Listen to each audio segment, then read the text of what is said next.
ছাত্ৰ ছাত্ৰীসকল,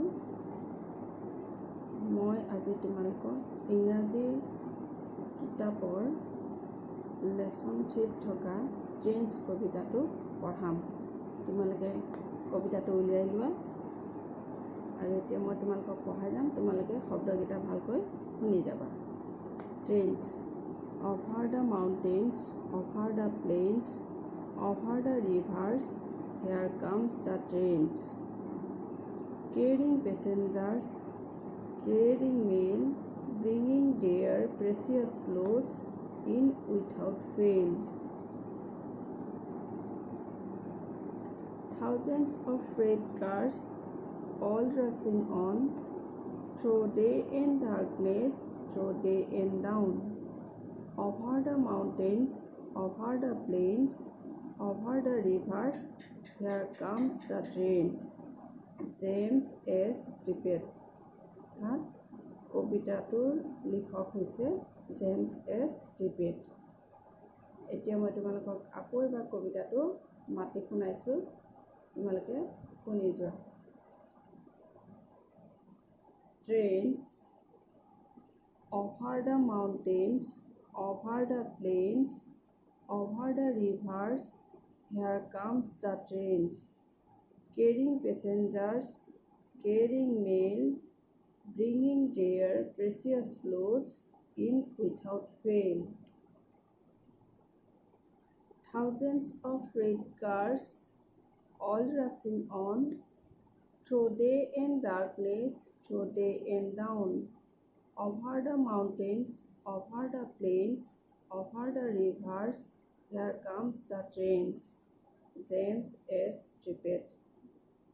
ছাত্ৰ ছাত্ৰীসকল, মই তোমালোকক দুবাৰেই কবিতাটো মাতি শুনালোঁ। তোমালোকে শব্দৰ উচ্চাৰণবিলাক নিশ্চয় মন কৰি গৈছা। এতিয়া মই তোমালোকক আকৌ এবাৰ পঢ়ি দিম, তোমালোকে মোৰ মুখে মুখে কৈ যাবা। ট্ৰেইনছ। ট্ৰেইনছ বুলি কওঁতে ইয়াৰ কাষতে এখন ছবি দিছে, এটা ছবি দিছে। সেই ছবিটো কিহৰ ছবি তোমালোকে নিশ্চয় ধৰিব পাৰিছা। ট্ৰেইনছৰ ছবি হয়। গতিকে এই ছবিটোৰ লগত সংগতি ৰাখি আমাৰ এই কবিতাটো দিয়া হৈছে আৰু কবিতাটো পঢ়ি চালে তোমালোকে গম পাবা যে এখন ট্ৰেইনৰ বিষয়ে কবিতাটোত উল্লেখ আছে। এতিয়া মই কবিতাটো পঢ়ি দিছোঁ, তোমালোকে মোৰ মুখে মুখে গাই যাবা বা কৈ যাবা। Trains.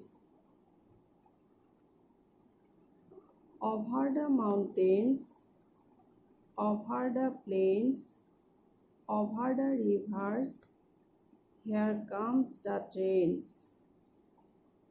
Carrying passengers, carrying mail, bringing their precious loads in without fail.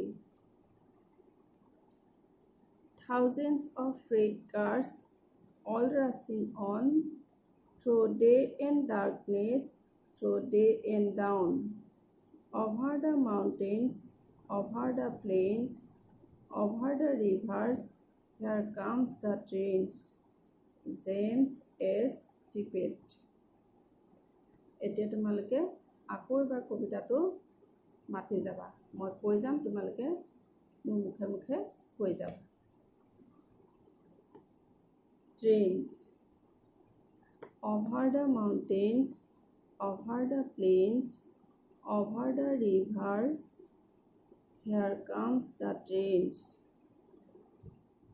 Carrying passengers, carrying mail, bringing their precious loads in without fail.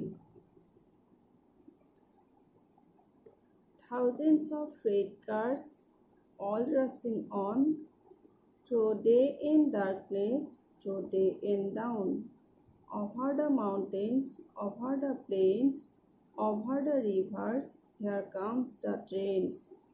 James S Tippett. তোমালোকে নিশ্চয় কবিতাটো পঢ়ি গৈছা মোৰ মুখে মুখে। এতিয়া তোমালোকে পঢ়োঁতে অসুবিধা নহ'ব, কাৰণ উচ্চাৰণবোৰ তোমালোকে শুদ্ধকৈ কৈছা। সেই তোমালোকে আকৌ চেষ্টা কৰিবা কবিতাটো পঢ়িবৰ কাৰণে দেই। এতিয়া মই কবিতাটো তোমালোকক অসমীয়াত বুজাই দিছোঁ। ট্ৰেইনছ মানে এখন ট্ৰেইনৰ বিষয়ে কৈছে বা ৰেলৰ বিষয়ে কৈছে। ইয়াতে ৰেলখনে কি কৰে, পাহাৰ, সমভূমি, নদ নদী এই সকলোবোৰ অতিক্ৰম কৰি আহে। তাৰোপৰি ট্ৰেইনখনে কি কঢ়িয়াই আনে, পেচেঞ্জাৰ, মেইল, হয়নে, প্ৰেচিয়াছ লোডছ এইবোৰ কঢ়িয়াই আনে। ট্ৰেইনখনে শু শু কৰি হাজাৰ বয়-বস্তু কঢ়িয়াই আনে, হাজাৰবোৰ বয়-বস্তু কঢ়িয়াই আনে আৰু এই দিনে ৰাতিয়ে আহি থাকে। ট্ৰেইনখনে দিনে ৰাতিয়ে গতিয়ে কৰি থাকে। গতিকে এতিয়া আকৌ আমাক কৈছে যে ট্ৰেইনখনে আহে, কি অতিক্ৰম কৰি আহে, মাউণ্টেইনছ, প্লেইনছ, ৰিভাৰ্ছ, হয়নে, এই সকলোবোৰ অতিক্ৰম কৰি ট্ৰেইনখনে আহি থাকে। ছাত্ৰ ছাত্ৰীসকল, ট্ৰেইনছ কবিতাটোৰ কবিজনে আমাক ইয়াকেই বুজাব বিচাৰিছে যে আমি জীৱনৰ গতিত গতি কৰি থাকিব লাগে। যেতিয়ালৈকে আমি আমাৰ লক্ষ্যত উপনীত হ'ব নোৱাৰোঁ, তেতিয়ালৈকে আমি দিনে ৰাতিয়ে আমাৰ লক্ষ্যৰ পাবলৈ গতি কৰি থাকিব লাগে। কবিয়ে ইয়াৰ দ্বাৰা ইয়াকে বুজাব বিচাৰিছে যে ট্ৰেইনখনে যেনেকৈ সকলো বাধা নেওচি গতি কৰি থাকে আৰু যাত্ৰী, বয়-বস্তু আদি কঢ়িয়াই লৈ গৈ থাকে, দিনে ৰাতিয়ে গতি কৰি থাকে, ঠিক তেনেকৈ আমিও আমাৰ জীৱনৰ লক্ষ্যত উপনীত হ'বৰ কাৰণে আমি গতি কৰি থাকিব লাগিব। সকলো বাধা বিঘিনি আমি নেওচি আগবাঢ়ি যাব লাগিব। ছাত্ৰ ছাত্ৰীসকল, তোমালোকে নিশ্চয় ধৰিব পাৰিছা যে ট্ৰেইনখনে যেনেকৈ লক্ষ্যত উপনীত নোহোৱালৈকে গতি কৰি থাকে, ঠিক তেনেকৈ আমিও আমাৰ জীৱনৰ লক্ষ্যত উপনীত নোহোৱালৈকে আমি গতি কৰি থাকিব লাগিব। সকলো বাধা নেওচি আমি আগুৱাই যাব লাগিব। গতিকে এই কবিতাটোৰ জৰিয়তে তোমালোকক কবিয়ে এইটোকেই বুজাব বিচাৰিছে যে আমি জীৱনৰ লক্ষ্যত উপনীত হ'বলৈ হ'লে গতি কৰি থাকিব লাগিব বা আগুৱাই গৈ থাকিব লাগিব।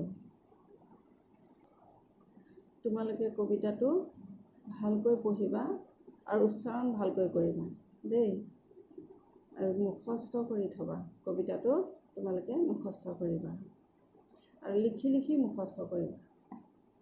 বানানবোৰ চাবা আৰু পঢ়িবা, খুব পঢ়িবা। পঢ়ি থাকিলেহে কবিতাটো ভালকৈ তোমালোকৰ স্পষ্টকৈ মুখস্থ হ'ব। ছাত্ৰ ছাত্ৰীসকল, আজি মই